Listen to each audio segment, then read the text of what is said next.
Hello everyone. In today's video we will be discussing about the concept of working memory in psychology. So in earlier models, short-term memory was often seen as a passive holding area, a place where information would either fade away or be transferred into long-term memory. But many modern memory researchers view this differently. Today, short-term memory is seen as much more active, not just a storage space, but a system that actually works with the information we hold in mind. So, this newer perspective is known as working memory.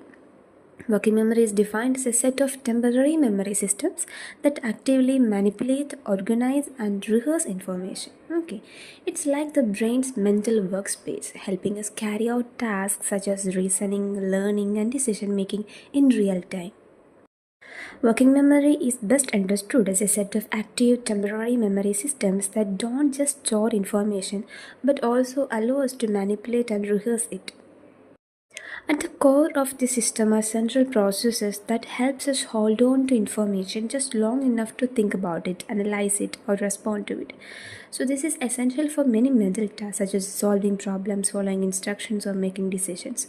But working memory also has its limits. It has a limited capacity, meaning we can only hold a small amount of information at a time and only for a short period. That's why we sometimes forget a phone number just seconds after hearing it if we don't repeat it or write it down, right? So, one of the most influential explanations of how working memory functions is a multi component model proposed by Baddeley and Hitch in 1974. Okay, working memory model, or it's otherwise known as multi-component model, proposed by Baddeley and Hitch in the year 1974. This model breaks working memory down into different parts, each with specific roles in handling different types of information.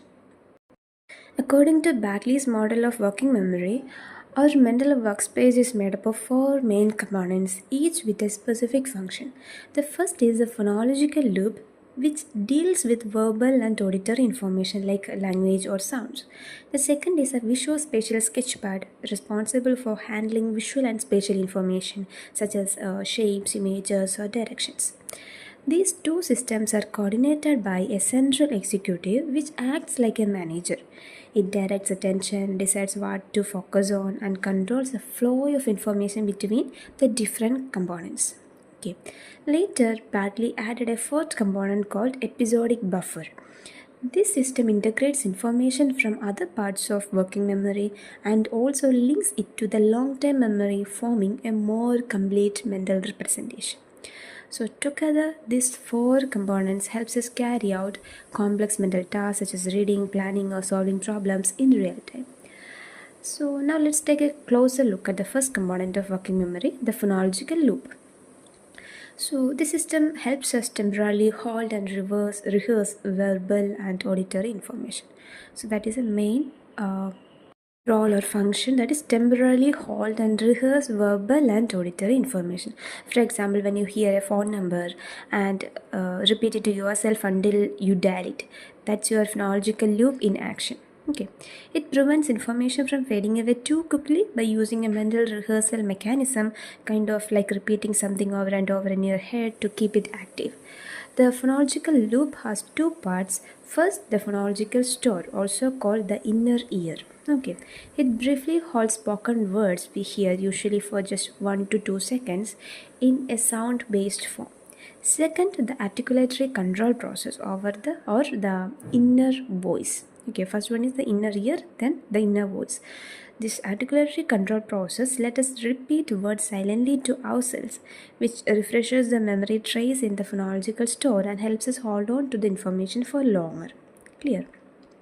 So together, these two processes allow us to keep verbal information active in our mind just long enough to use it. So next we have the visuospatialsketchpad, which is a part of working memory that handles visual and spatial information. This system allows us to temporarily hold and manipulate mental images such as shape, colors, locations, or movement. For example, imagine you are trying to rearrange the furniture in your room in your mind without actually moving anything.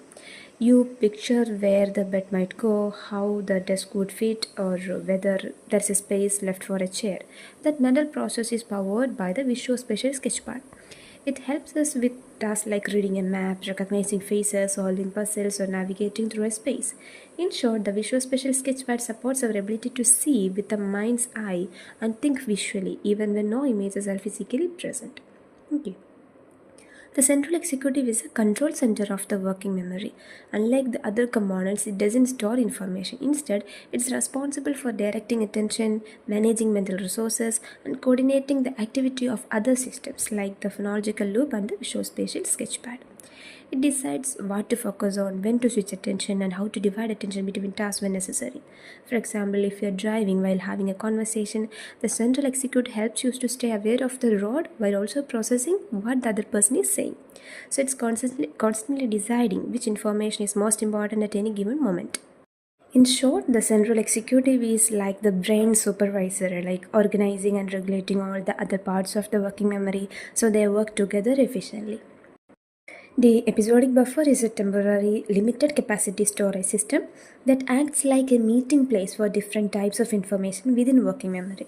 It integrates information from the chronological loop, visuospatial sketchpad, and possibly other sources such as meaning or even musical sounds into single coherent episode or mental snapshot.